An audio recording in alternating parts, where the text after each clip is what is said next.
Vamos a seguir un poco hablando sobre anatomía funcional del sistema nervioso.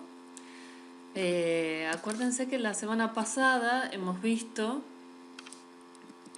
además de algunas técnicas de cómo investigábamos, hemos visto los comienzos de la neurociencia, algunas generalidades sobre el sistema nervioso.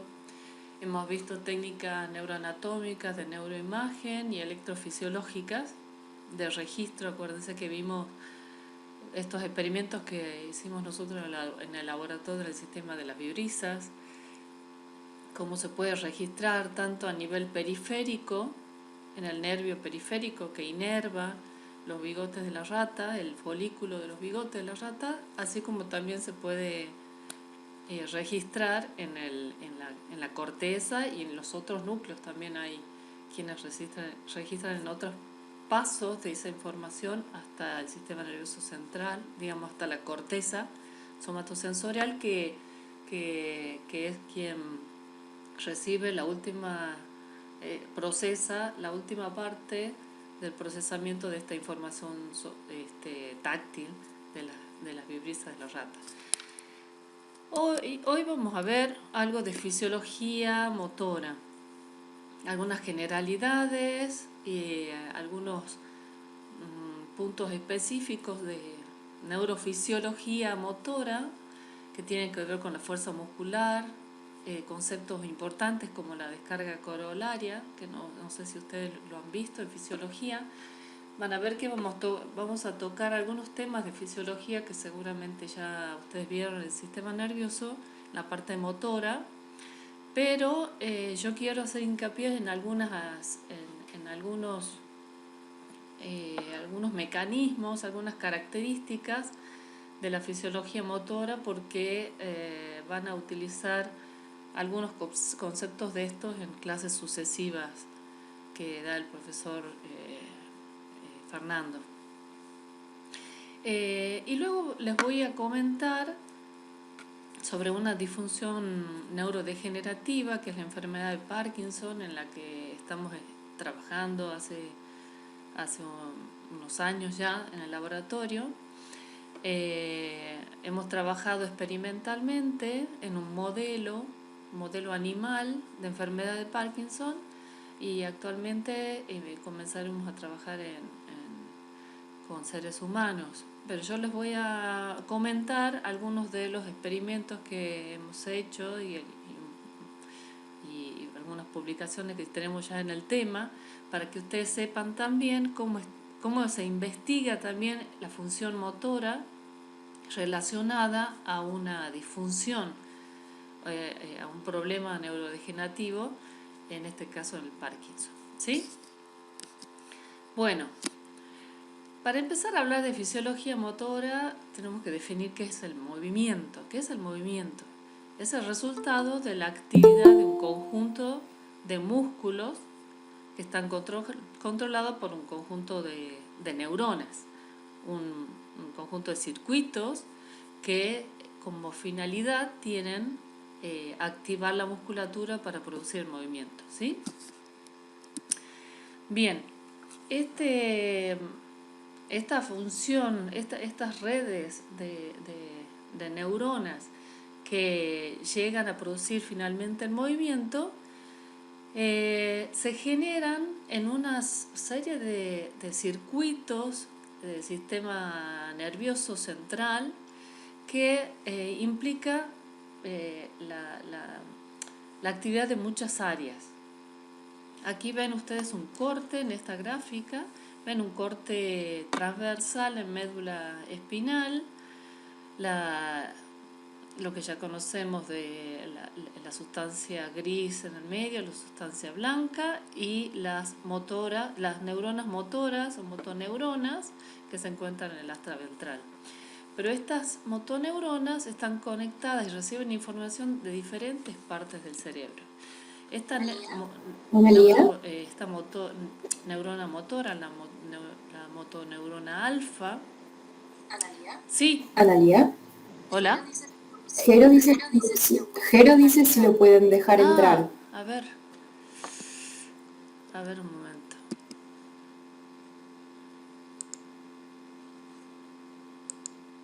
Ahí está.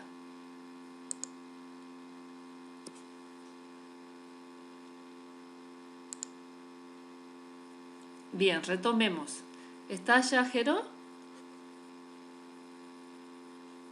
Sí, buen día. Perdón por Sí, la buen demora. día, Buen perdón por día, la buen día. demora.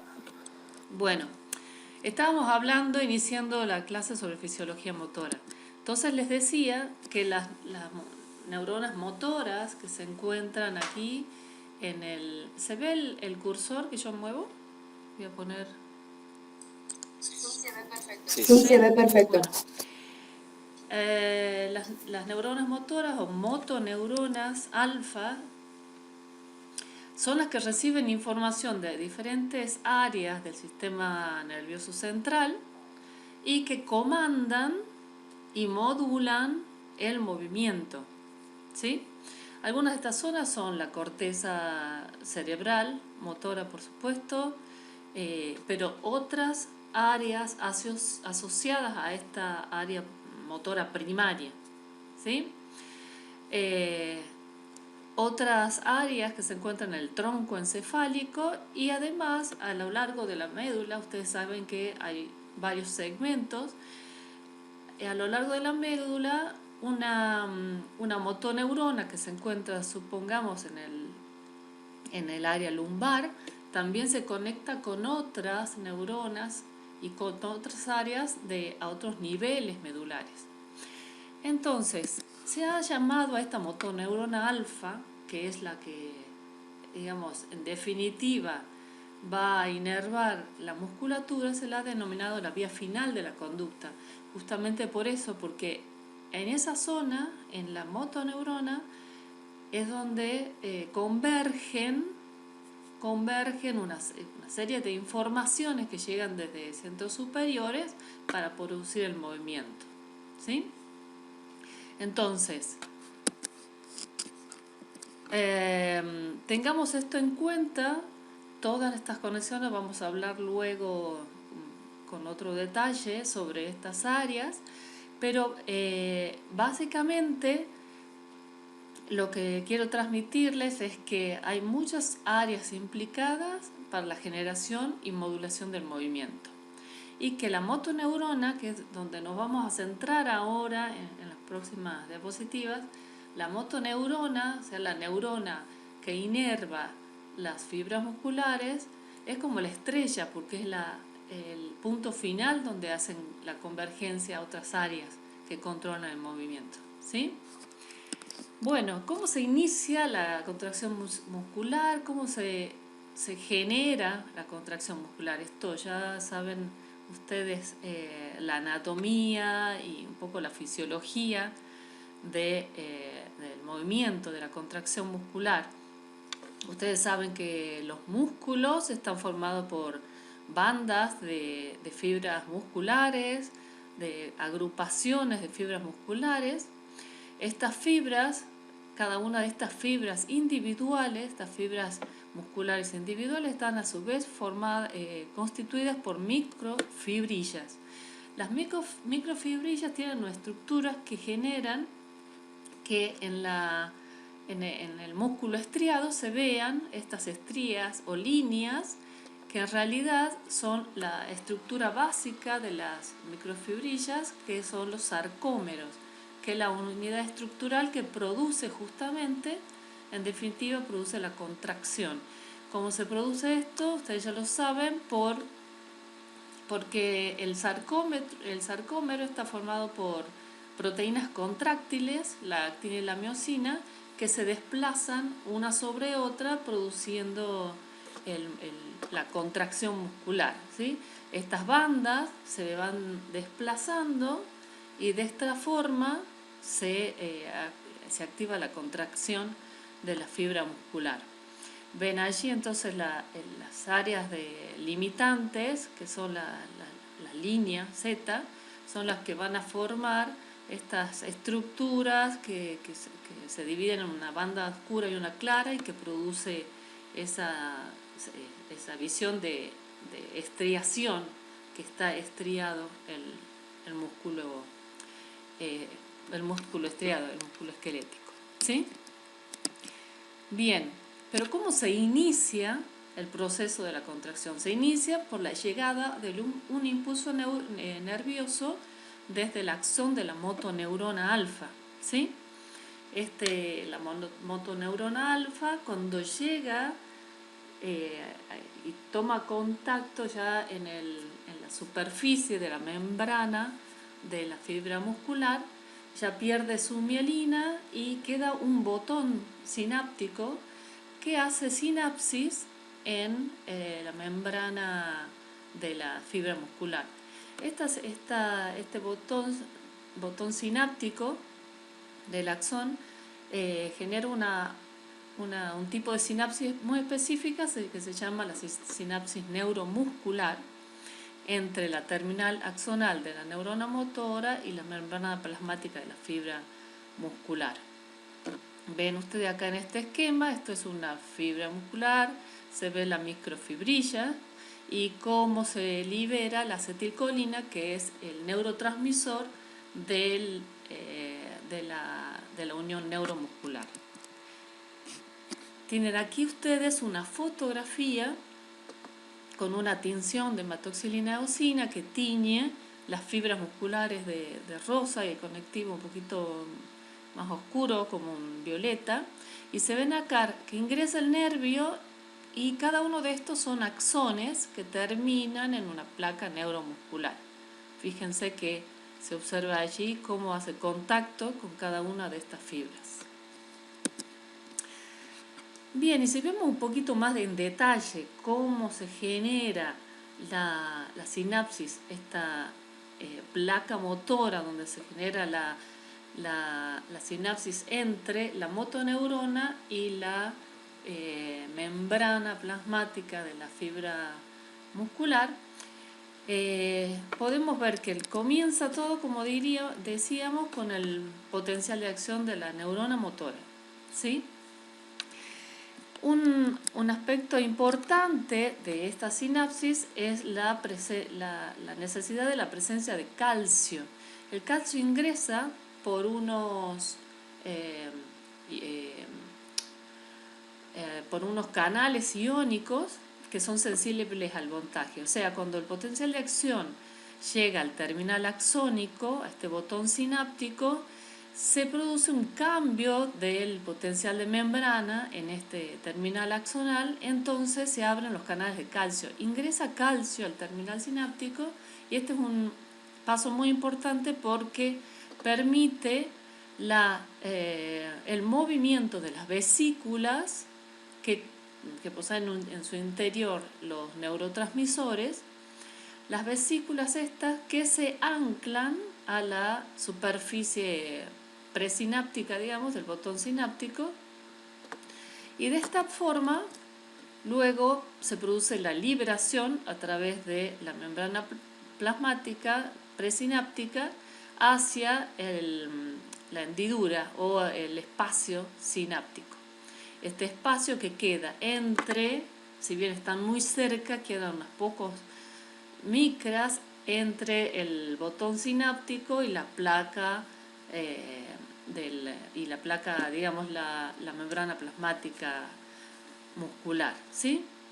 Bueno, una vez que se liberan los neurotransmisores aquí, se unen a los receptores que están del otro lado en la membrana plasmática muscular, se unen allí los neurotransmisores y producen el cambio del voltaje de la membrana plasmática posináptica. Esto ya lo hemos visto cuando vimos sinapsis, algo de sinapsis la otra semana. ¿Qué pasa? Cuando cambia el potencial de membrana de la membrana posináptica, lo que se produce es una apertura de los canales de sodio. Eso produce entonces la entrada del sodio, el cambio de, el cambio de la configuración de la membrana plasmática produce apertura de los canales de sodio, entrada del sodio, el cambio del voltaje de la membrana, y entonces se genera una corriente de iones, un cambio de la polaridad de la membrana que termina en el inicio de un potencial de acción por el ingreso masivo de sodio en el interior de la membrana, y así el potencial de acción puede viajar a lo largo de la membrana plasmática muscular. Todo este proceso, que es igual a lo que sucede en una sinapsis, salvo pequeños detalles como el tipo de neurotransmisor, la forma en que se transmite la forma en que se transmite el cambio de potencial en membrana, pero básicamente es una sinapsis con una membrana presináptica y una post, que en este caso es la membrana plasmática de la fibra muscular. Bien, una característica importante y que seguramente van a escuchar nombrar mucho en las clases posteriores de Fernando cuando hablemos de electromiografía, un concepto importante es la unidad motora. ¿A qué le llamamos unidad motora? Acá tienen ustedes un esquema con dos músculos que son diferentes, pero que están constituidos por lo mismo, un número X de fibras musculares. Hay un músculo que tiene mayor volumen, tiene más fibras musculares, y otro que menos, pero la estructura es la misma. Ahora, la forma en que estos músculos están inervados puede marcar una gran diferencia. Y esto lo da la unidad motora, que es la cantidad de fibras musculares que están inervadas por una sola neurona. Entonces, existe una gran diferencia entre la contracción y la fuerza que puede y las características fisiológicas de un músculo que esté inervado por muchas neuronas, o sea, una cantidad de fibras musculares que estén inervadas por varias neuronas, o cuando la inervación es mucho más específica, es decir, que una motoneurona inerve muy pocas fibras musculares. Este es el caso de los músculos extrínsecos que mueven el globo ocular. La inervación de las fibras musculares de estos músculos es bastante precisa. Hay una relación de 10:1 fibras musculares y una motoneurona en estos músculos extrínsecos. Por supuesto que habrá muchas unidades motoras inervando cada uno de estos músculos, pero la relación es de muy pocas fibras inervadas por una sola motoneurona. Al contrario, se da en otros músculos, por ejemplo los dorsales, los músculos del tronco en general, tienen una inervación menos precisa, es decir, una sola motoneurona inerva muchas fibras musculares, alrededor de unas 400 fibras musculares está inervada por una sola motoneurona. ¿Qué implicancias tiene esto a nivel motor? Bueno, que en el primer caso, el movimiento, la contracción muscular de estos músculos, el movimiento de esta musculatura es mucho más precisa. En el caso de los dorsales, y cuando las fibras musculares son una gran cantidad inervadas por una sola motoneurona, lo que ocurre es que el movimiento es más brusco, puede ser más potente, pero es más brusco, ¿sí?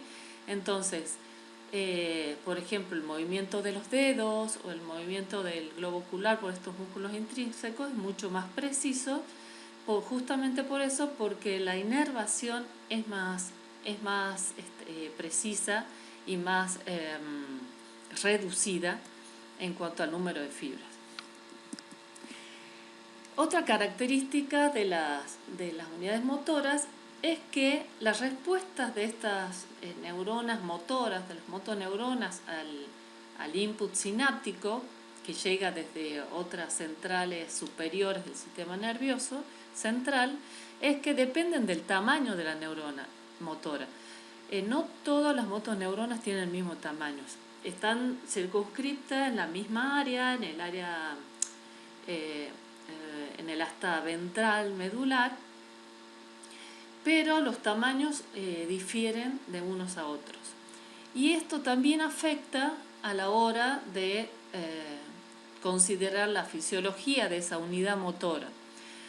No solo por la cantidad de fibras musculares que puede inervar una motoneurona, sino también porque el input sináptico, es decir, la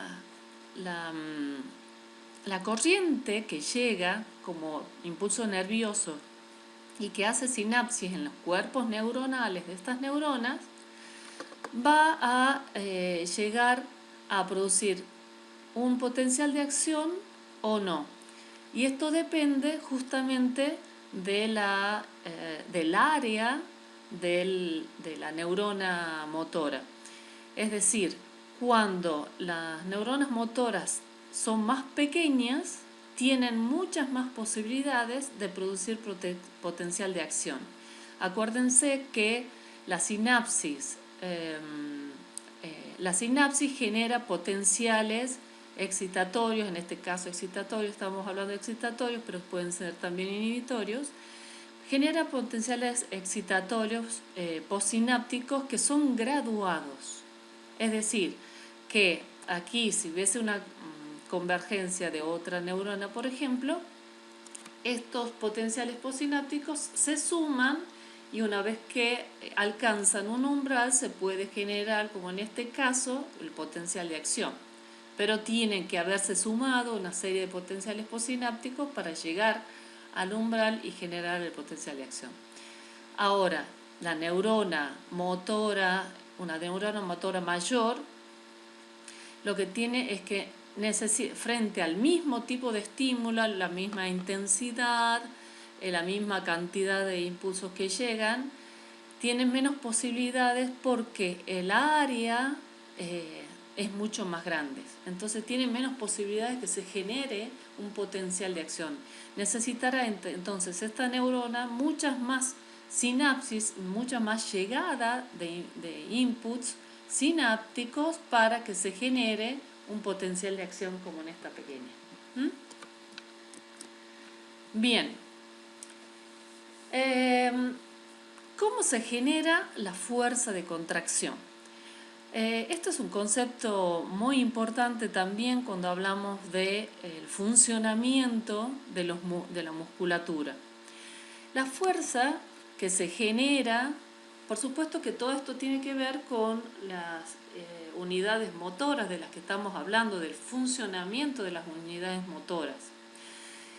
Entonces, considerando que un músculo está constituido por un número X de fibras y está inervado por un número X de motoneuronas, entonces tenemos un conjunto de fibras musculares y de neuronas que se tienen que activar al mismo tiempo, sincronizadamente, para que la contracción del músculo sea eficiente y efectiva, ¿sí?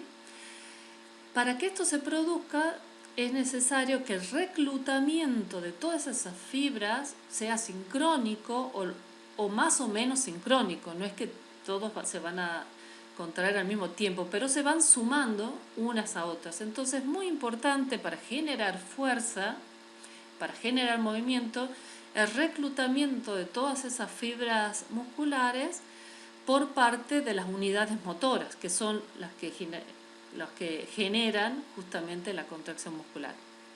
Y también depende de la tasa de descarga, es decir, de la frecuencia de descarga de cada una de las unidades motoras.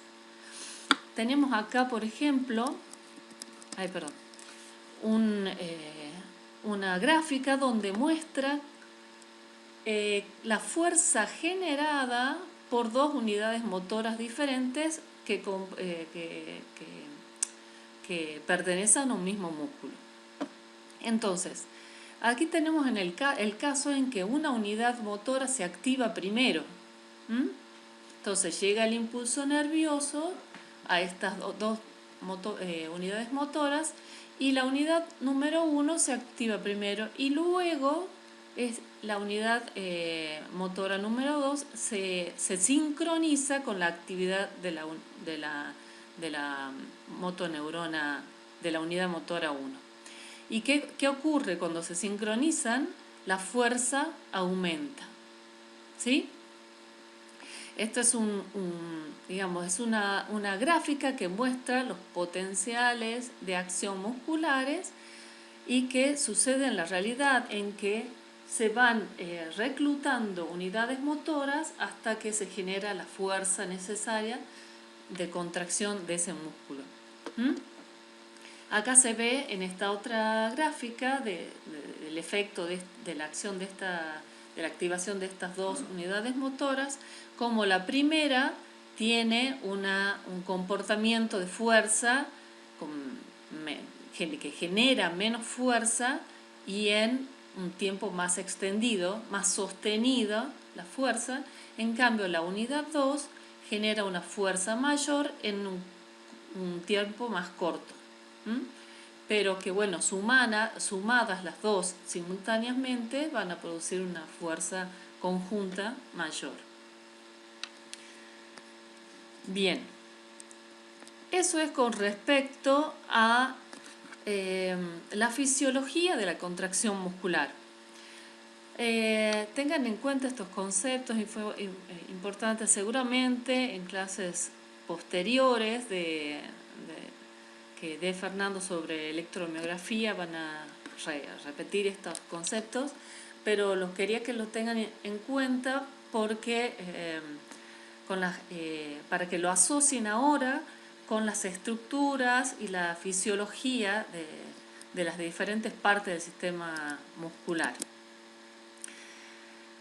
Hemos hablado hasta ahora de la motoneurona, que es la estrella y a donde siempre vemos cuando hablamos de fuerza muscular, contracción muscular, actividad muscular. Siempre miramos la motoneurona y las fibras musculares.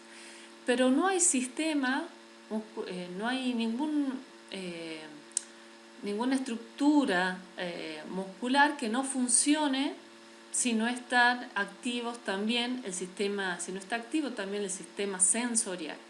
¿Y cuál es el sistema sensorial? Digamos, ¿cuáles son las estructuras sensoriales que acompañan a la motoneurona? Son los receptores musculares. Acá tenemos una imagen que muestra, voy a poner el zoom, la inserción de un músculo en un hueso. Creo que este es el fémur, debe ser, que va a la cadera, ¿no? La cabeza del fémur. Entonces, este es un músculo, se observa acá en esta gráfica cómo se inserta por medio del tendón en la musculatura, y a donde vamos a hacer foco ahora es en esto. Los usos musculares, que son las estructuras nerviosas sensoriales que se encuentran en el músculo esquelético, ¿sí? Bien, si hacemos un poco más de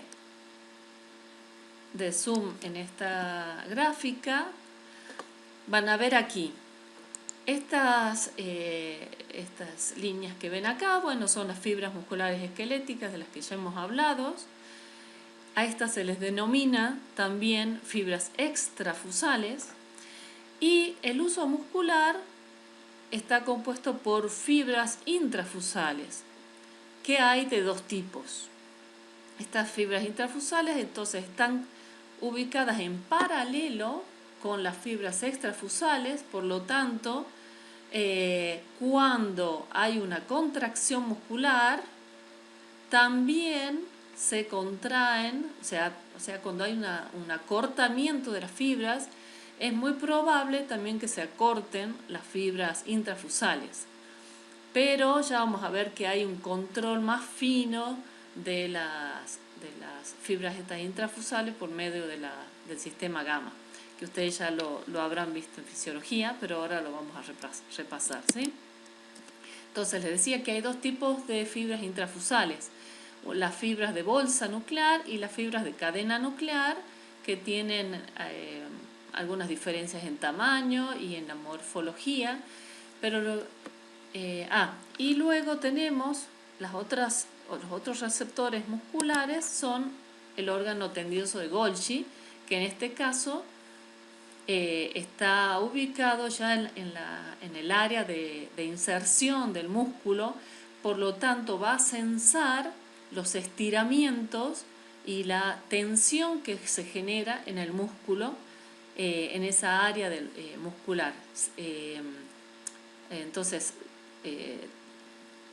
lo que transduce, acuérdense de la clase de sistemas sensoriales, la transducción de los receptores de diferente tipo.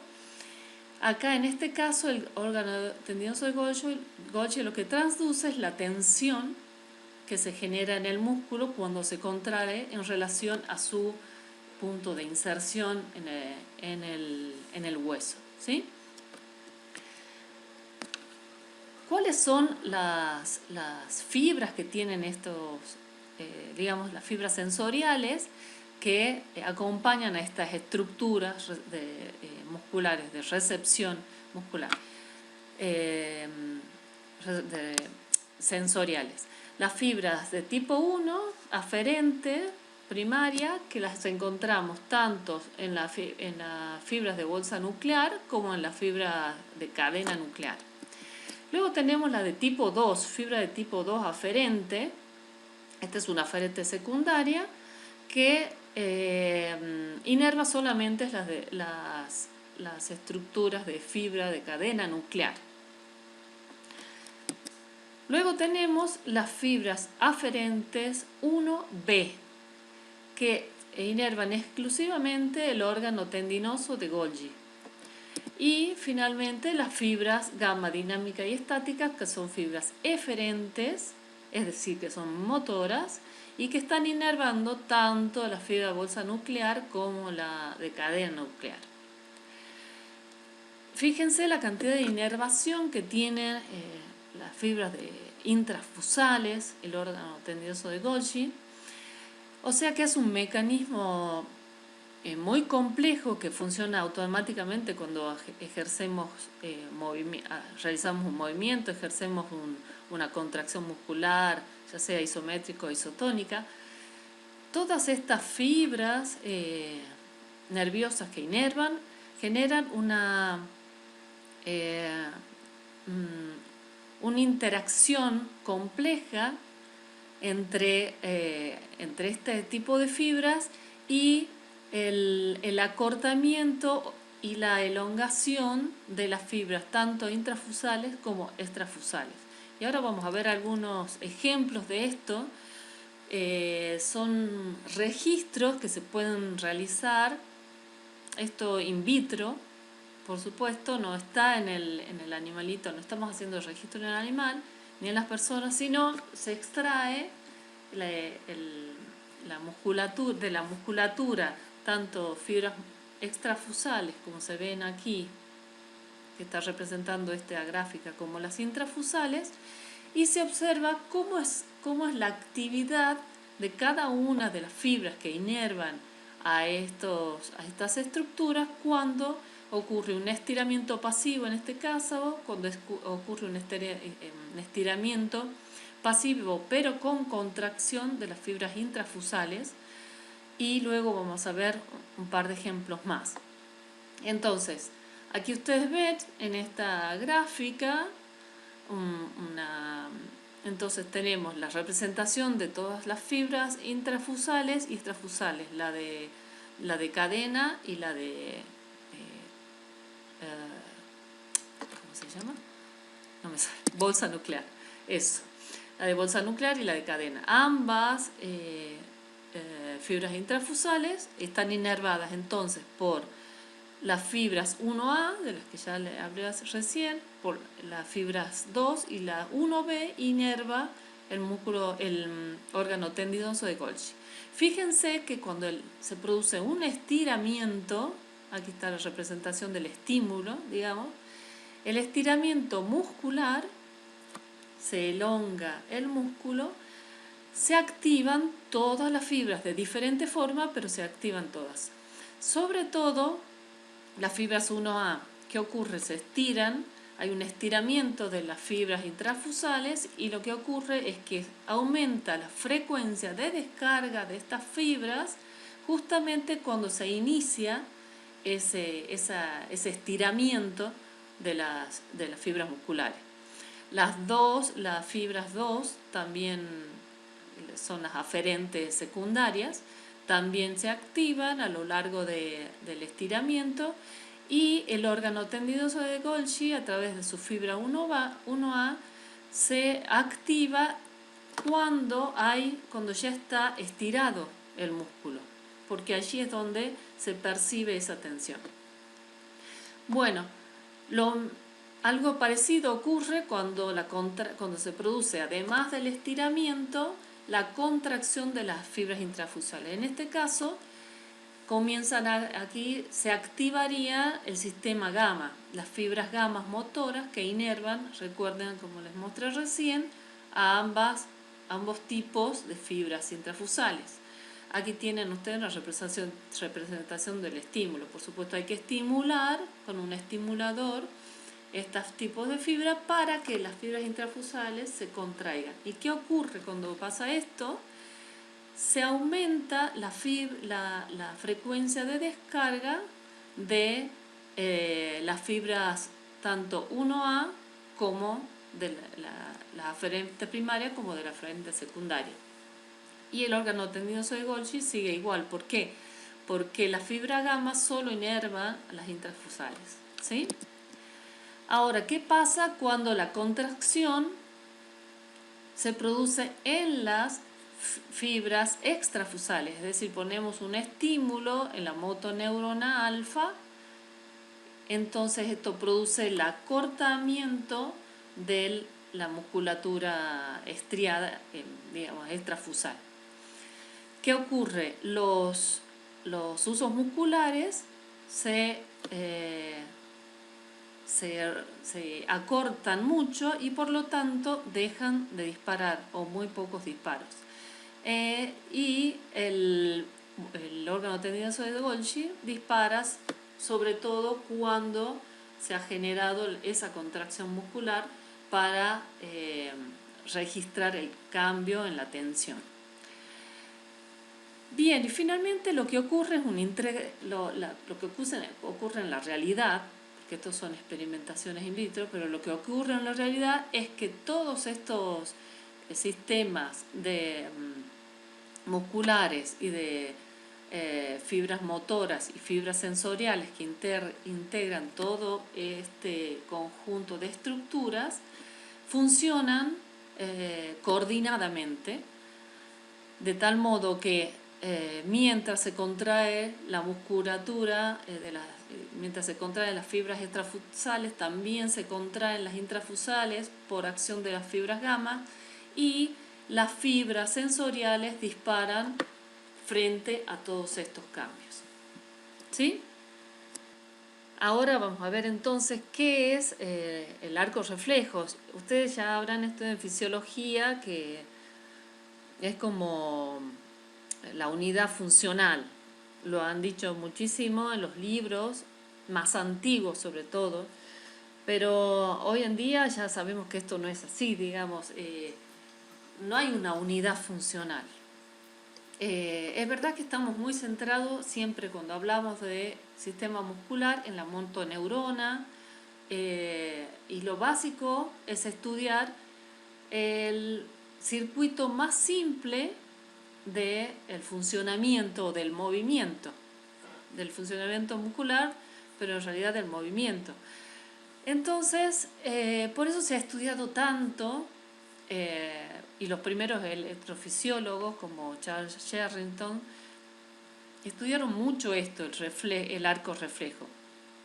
El arco reflejo no es otra cosa que la base anatómica de lo que es el acto reflejo.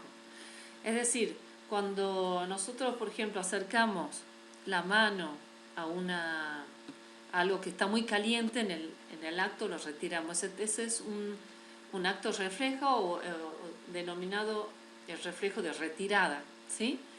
Ese tipo de acto conlleva una anatomía bastante simple, en el sentido de, no por su funcionamiento simple, ¿no? Ya vamos a ver que sí tiene complejidad, sino que es un circuito que genera movimientos rápidos, movimientos automáticos. No estamos pensando, ay, me estoy por quemar, voy a retirar la mano, no.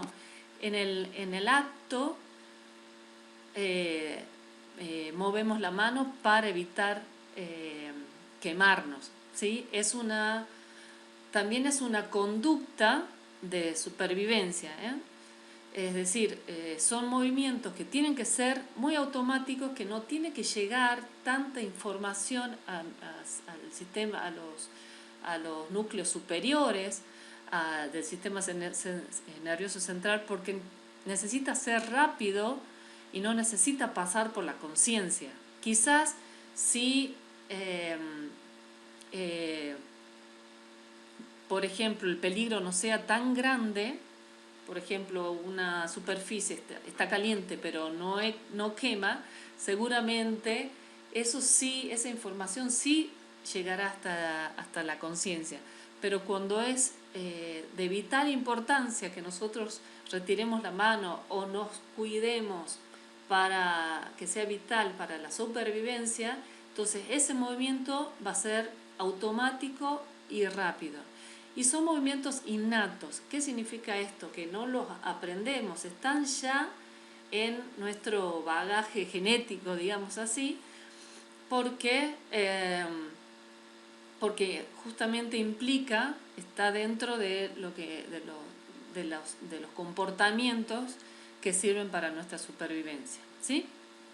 Además, son circuitos de retroalimentación negativa, es decir, se van modulando, no se activan y van encreyendo, sino que al contrario se autolimitan, ¿sí? Y por último, producen patrones coordinados de contracción muscular. ¿Esto qué significa? Que no es que es un circuito con una sola neurona, que a veces lo veíamos en algunos libros antiguos, que se activa la neurona sensorial, como se muestra aquí, la neurona sensorial, la motora y ya está. No, tiene que coordinar. Estamos hablando de un organismo como el nuestro, en este caso, el reflejo miotático en el ser humano. Estamos hablando de un organismo complejo, con muchas estructuras. Entonces debe haber una coordinación de circuitos que intervienen en este movimiento. Hay un músculo agonista y un músculo antagonista, y por tanto hay que controlar y coordinar esas contracciones musculares, ¿sí? Entonces ven aquí ustedes un dibujo simplificado de lo que es el reflejo miotático cuando nos golpeamos el tendón rotuliano que está aquí, que esto es una maniobra que hacen usualmente los clínicos o los neurólogos para ver en qué estado está justamente este reflejo, este circuito medular, cómo está. Entonces, cuando se produce el golpe en el tendón rotuliano, lo que ocurre es que hay un estiramiento del uso muscular, una contracción del músculo que produce un estiramiento del uso muscular que está entre las fibras extrafusales que vimos recién. Esqueléticas, está este receptor muscular. Entonces, estos receptores musculares, que por supuesto que no es uno solo, como se darán cuenta ustedes, toda esa información viaja por las fibras sensoriales cuyo núcleo se encuentra en el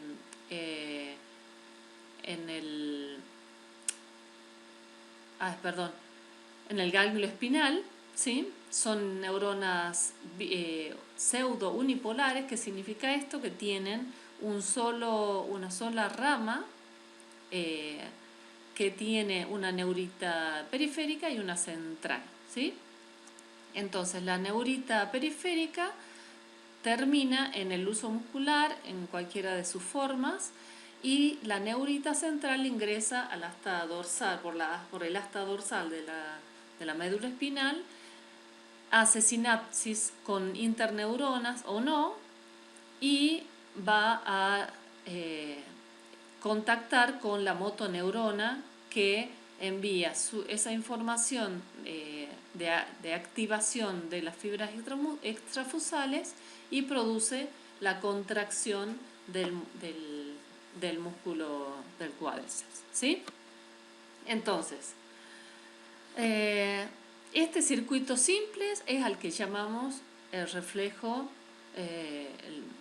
un reflejo monosináptico, ¿sí? ¿Por qué? Porque está conectadas una neurona sensorial con una motora, que en realidad ya saben que no es así, es una simplificación, pero además de producir la activación de la motoneurona que produce la contracción muscular, una colateral de esta misma fibra sensorial va a dar una conexión a otra motoneurona que va a producir la inhibición del músculo antagonista. Entonces, esta coordinación tan importante evita que, o produce en realidad, que el movimiento se haga de forma correcta. Porque si se activaran ambas musculaturas, entonces el movimiento no podría producirse. ¿Se entiende eso, no? Entonces, se activa el extensor y se inhibe el flexor del miembro inferior. Bien, entonces, en este arco reflejo tenemos una neurona sensorial aferente, una interneurona inhibitoria y una neurona motora eferente, formando este pequeño circuito, esta pequeña red o circuito neuronal al que denominamos arco reflejo. Les hablaba recién yo del reflejo de retirada. En el reflejo de retirada, supongamos, en este caso, tenemos acá una figura con un corte transversal de médula espinal y los dos miembros inferiores de una persona. Supongamos que nos pinchamos un pie con algo. Acá se puede ver perfectamente cómo el sistema nervioso, a pesar de tener circuitos tan simples como estos arcos reflejos, es capaz de controlar el movimiento de los dos miembros automáticamente, como les decía, y rápidamente para evitar que nos caigamos. Si por ejemplo, nos pinchamos un pie, el reflejo de retirada se produce en el miembro que ha sufrido ese daño, pero además este circuito sensorial que ingresa e informa en la médula espinal que hay que retirar el pie, a su vez informa del otro lado del miembro contralateral que ejerza una contracción fuerte de la musculatura para evitar la caída y generar una acción de soporte del cuerpo, produciendo un apoyo más firme del pie opuesto, ¿sí? Esperen, chicos, un momento que voy a enchufar. Bien, se entiende eso, ¿no? Es decir, que lo que vemos aquí, frente a una situación de daño, se produce el reflejo de la retirada, pero además la extensión cruzada, o sea, la información hacia el otro lado al miembro contralateral para que realice una acción, una conducta para evitar la caída, el golpe, lo que sea. Entonces, todos estos reflejos son modelos de integración, no solo de la musculatura, de los miembros, que también, aquí está simplificado, pero imagínense que ese movimiento genera también acción de refleja en músculos del tronco, en músculos de los brazos. Entonces, toda esta integración muscular, sensorial, motora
Gracias.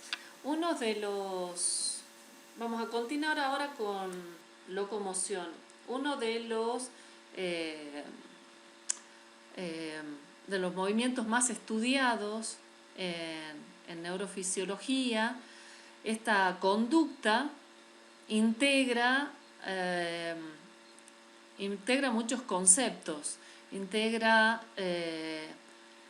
temas de balanceo, tema de activación integrada de la musculatura, coordinación de la corteza muscular con la musculatura, la acción de diferentes unidades motoras y la acción de músculos antagonistas, agonistas de un lado del cuerpo, del otro.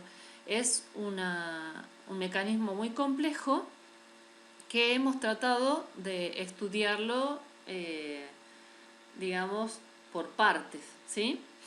Aquí, en la locomoción, una cosa muy importante es la información que procede de las aferencias sensitivas de los miembros inferiores cuando uno va caminando. Es muy importante percibir también la posición del cuerpo. Entonces, el balanceo también es muy importante para determinar algunas conductas en la marcha. Y en esto también es muy importante cuando lo relacionamos con algunas enfermedades donde la disfunción motora es lo principal. Entonces, las aferencias regulan los patrones de la marcha refleja. La marcha refleja le llamamos a estos circuitos medulares que generan patrones de movimientos que no necesitamos nosotros pensar porque ya están incorporados de forma innata. Lo que sí controlamos es la modulación de estos movimientos. En este caso vemos un experimento en un gato donde se han tomado registros de los extensores y flexores de la rodilla, ¿sí? El animalito va caminando y lo que se ha estudiado aquí es cómo los movimientos de la cadera, estos movimientos oscilatorios de flexión y extensión de la cadera cuando el animal va caminando, es lo que regula también la activación muscular. Acá tenemos la activación del músculo extensor y la de músculo flexor justamente cuando el extensor deja de activarse. Entonces hay una sincronización entre el extensor, el flexor y el movimiento ondulatorio de la cadera cuando se genera el movimiento. Este movimiento ondulatorio entonces es lo que sincroniza también la actividad muscular, en este caso en el movimiento de marcha del animal. Entonces, como les decía, en la médula hay ya circuitos rítmicos, motores, que generan este movimiento reflejo de algunos, y contracción refleja de algunos músculos de la marcha. Este generador se genera por circuitos que están conectados y que siempre funcionan de la misma forma y generan una red de patrones de activación muscular que generan activación este patrón genera activación de las neuronas motoras y de la musculatura implicada, ¿sí? Este patrón es siempre igual cuando se produce esa conducta. Ahora bien, puede ser alterado por información que descienda desde centros superiores del cerebro, por drogas que lleguen también a la médula espinal o por información aferente que detecte en este caso, por ejemplo, el animalito cuando va caminando o cuando percibe algo con el sistema sensorial visual o con el auditivo o con el olfativo, cualquier aferencia sensorial que llegue a la médula puede cambiar este patrón que se genera en forma refleja. ¿Sí? Y bien, este patrón motor que hablábamos que se genera en la médula es un patrón básico de la marcha refleja, pero puede ser controlado en forma o modulado por diferentes estructuras que se encuentran tanto en el tronco encefálico como en la corteza motora o el cerebelo. Estas son las regiones que pueden hacer que ese movimiento reflejo se haga de modo más fino o más preciso. Bien, en este caso, por ejemplo, al gatito le pusieron un obstáculo, entonces el animal lo que tiene que hacer es cambiar, él tiene un patrón motor de la marcha que refleja, y frente a un obstáculo, o sea que tiene una información aferente que le dice que aquí la cosa tiene que cambiar, entonces lo que hace es modular ese movimiento a través de un circuito que viene desde la corteza motora y produce entonces el animal, produce el movimiento adecuado para hacer ese cambio. Acá vemos los registros en los diferentes músculos implicados en este movimiento y cómo se activa a nivel de la corteza motora, cómo se activan neuronas que forman parte de unidades motoras que controlan todos estos movimientos. Fíjense entonces, lo que quiero mostrarles acá, cómo se integra toda la información en una sola conducta, que es la marcha en el animal, en este caso una marcha con un obstáculo, cómo se activan áreas centrales, áreas de la corteza motora, para modular este patrón de movimiento básico de motor en este animal. Esto está, por supuesto, esto ya lo habíamos visto, está relacionado con el homúnculo motor, que ustedes ya saben que es la representación somatotópica en la corteza de las partes del cuerpo, y en este caso el homúnculo motor de toda la musculatura. Cómo está representando en la área cortical motora primaria, que es esta, la B en verde, cómo está representado cada parte del cuerpo, y ven ustedes que la representación es una deformación del cuerpo. ¿Por qué? Porque está representado el grado de inervación que tiene, es decir, las unidades motoras que llegan allí donde están más representados. Acá la mano, la cara son las áreas que están más representadas en la corteza motora. Entonces, acá te ven otro ejemplo en el que se puso una micropipeta en una célula de la corteza motora primaria, cuando la persona flexiona la mano hacia arriba y hacia abajo, como se ve en diferentes flexiones, cómo se va modulando la actividad de esta neurona. Fíjense que no es siempre igual, porque nunca producimos el mismo exacto movimiento, y estas motoneuronas van modulando la musculatura que se activa cuando flexionamos la mano. Bien, y el movimiento voluntario se produce justamente a partir de la activación de áreas corticales superiores. ¿Cuáles son estas áreas? Cerebrales superiores. ¿Cuáles son estas áreas? La corteza cerebral motora, que ya vimos recién, los ganglios de la base, que están en la parte interna del encéfalo, la amígdala y el hipocampo. Voy a ir un poquito rápido porque ya estamos pasados de tiempo. Esto ya ustedes lo habrán visto en anatomía, las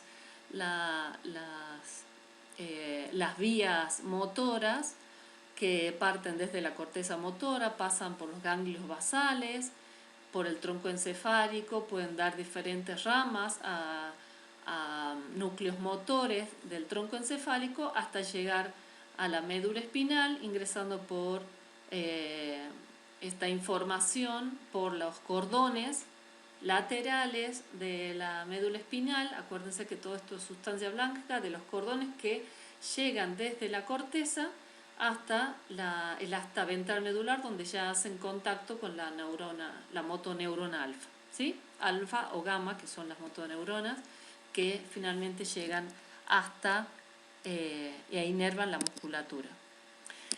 Por último, quería hablarle 2 minutos, ya nos queda poquito tiempo, sobre disfunciones motoras. Le había dicho al comienzo que nosotros estamos trabajando en enfermedad de Parkinson. Ustedes saben que la enfermedad de Parkinson es una disfunción motora neurodegenerativa que produce muchas alteraciones motoras en las primeras etapas de la enfermedad, y otras en etapas avanzadas ya producen problemas cognitivos serios, alteraciones cognitivas de la memoria, depresión, alteraciones del sueño, dolores articulares e incluso demencia.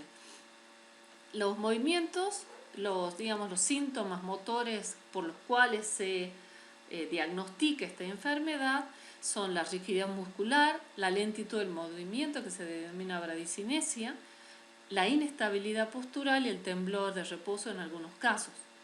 Pero hay toda una serie de síntomas motores previos a la aparición de los síntomas motores, como posteriores, que también aparecen en la enfermedad, como déficit olfativo, constipación, disfunción motora en otro sentido, no solo por rigidez muscular y bradicinesia, alteraciones autonómicas.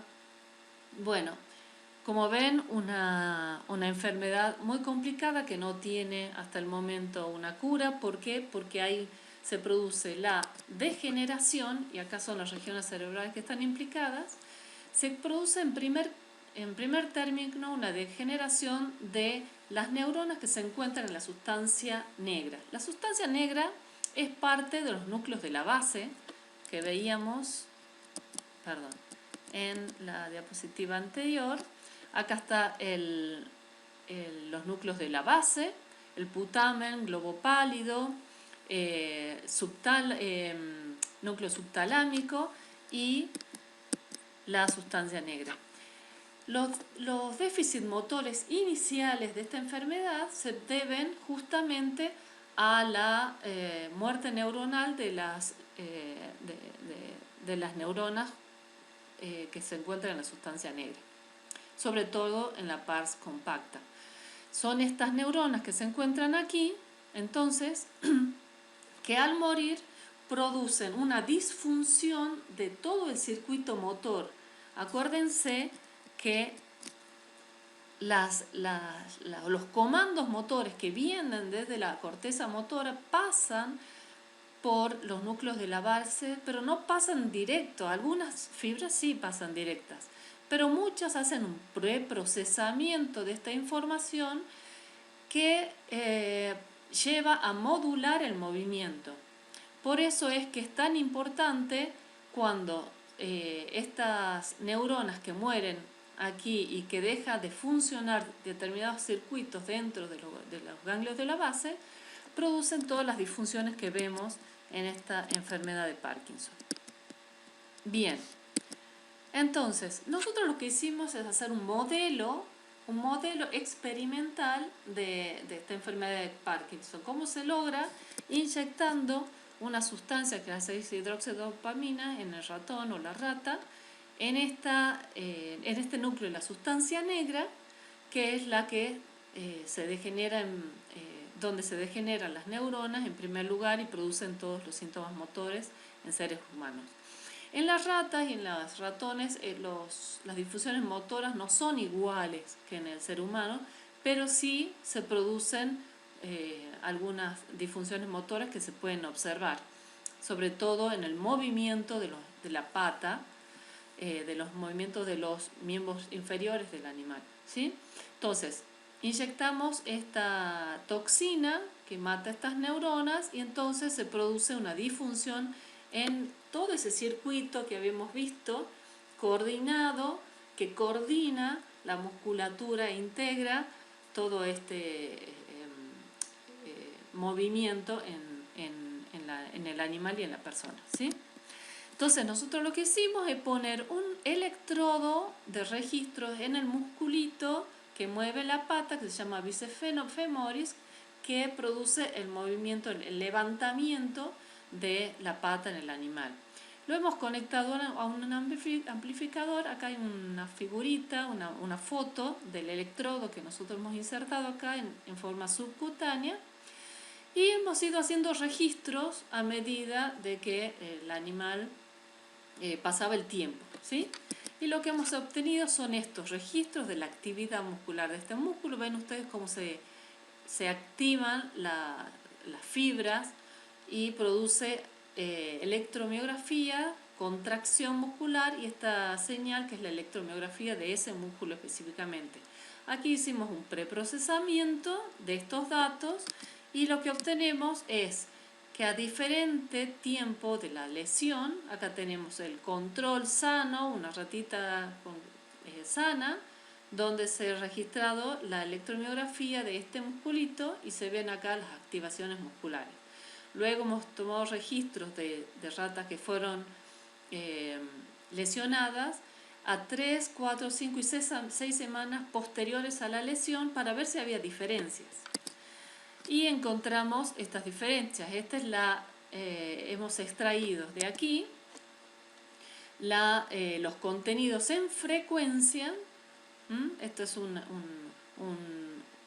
son figuras que muestran los contenidos en frecuencia de cada una de estas señales y se observa cómo va cambiando a medida que pasa el tiempo.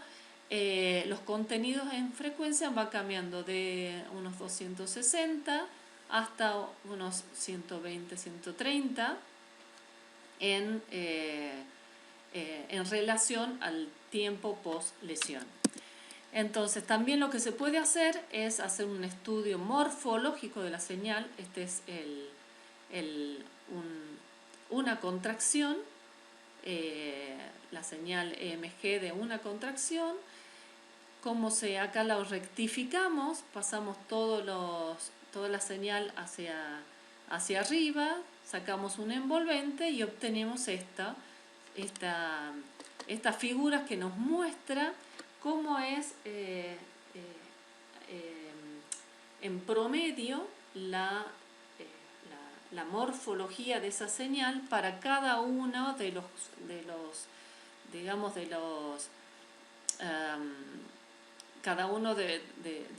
las situaciones experimentales. Esto es el control, semana 3, 4, 5 y 6, y entonces allí nosotros podemos establecer una comparación y ver si efectivamente van cambiando la forma y podemos de alguna forma discutir o predecir cuál sería la causa por la cual está cambiando la morfología de la activación muscular en esas circunstancias específicas de experimental, ¿sí? Bien, este es el setup experimental que quería mostrarles. Este es el sistema de adquisición. Hemos puesto una cámara de costado para ver cuando caminaba la ratita. Este es un sistema de una caminadora que va girando y entonces el animal tiene que ir caminando y mientras va caminando le vamos tomando los registros. Lo filmamos lateralmente y por abajo, entonces se puede ver también el patrón de la marcha del animal. Se pueden hacer estudios de la marcha, se pueden hacer estudios de la posición de los miembros mientras camina. Todo esto se hace en simultáneo mientras se registra la actividad muscular del músculo de la pata, y también se pueden hacer registros, como lo hemos hecho, de la actividad cortical durante el movimiento. ¿Sí? Bueno, esto es lo que quería mostrarles, sobre todo en esto, lo que quería hacer hincapié es que podemos ser capaces de estudiar en diferentes condiciones la actividad muscular y que esto nos da indicio del estado funcional en que se encuentra esa musculatura. En el caso del Parkinson y en el caso de este modelo de Parkinson, lo que hemos hecho es, al producir esta lesión, hemos dañado los circuitos que controlan el movimiento final de esas unidades motoras que van a contraer la musculatura y producir el movimiento en este caso de la rata. Entonces nosotros podemos ver funcionalmente cómo está esa musculatura o cómo está esa corteza después de que se ha producido una lesión.